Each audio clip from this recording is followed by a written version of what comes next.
waxaan xoog maal ka manaha xoog maal ma sha Allah وهي سؤال هاو sheegna jawaabta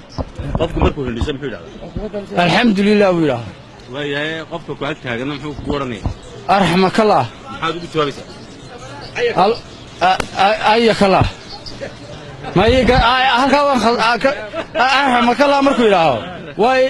ilaahay ku naxariisto weey labada shay bal isbiir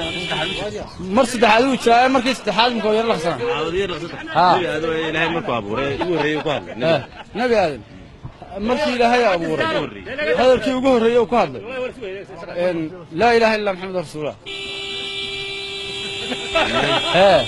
hadalkii ugu horeeyay ku hadlay Soomaa nabi maxamed markii ilaahay abuuray nabi aadan markii ilaahay abuuray iyo garan maayo markii ilaahay abuuray nabi aadan waa taariikh dheer buu lahaa nabi aadan ma kun 24 baa ka dambeeyay madaxliga wadiis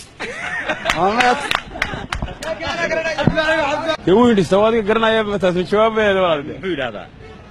كيس هاي محمود هذا محمود اخري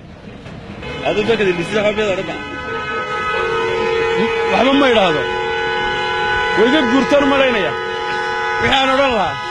شباب laakiin aan la mar khudeen ku jiro inta yar waxa la iga soo siiyay $5 $5 معك يا waxaan 2 kilomitir oo uga yimi يعني aan laan ba ka jirtay aan laan ba ilaahay waxa ka bareynaa inuu roob inoo shubo amiin marka roobka ugu nabi aad hadalkii ugu horeeyay ku hadlay ma garanaysaa ku hadlay markii la abuuray de wuxuu yiraahdo abo misay alaaba nabi aadan bilaabo wala bilaabo hooyay buurtay hooyo bulay mu waxbaba هاتي ولدك سوى عناية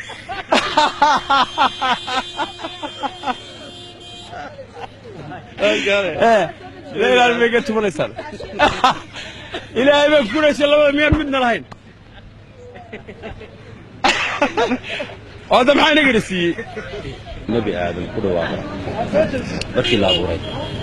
هذا الكي يقول نبي الله آدم وكل واقع مركي لا أبوري محوها هيا كاسو يقول علوسي معولا يسبح ها مركز اللي محاتر هذا هو كبشي هاي محاتر هذا يا الحمد لله من كدم بيسيه ها وهي قفك أكبر يا محو يسوي لك ورنيه مركز الحمد لله رحمك الله هذا محاتر كل علنا يسوي الله يخليك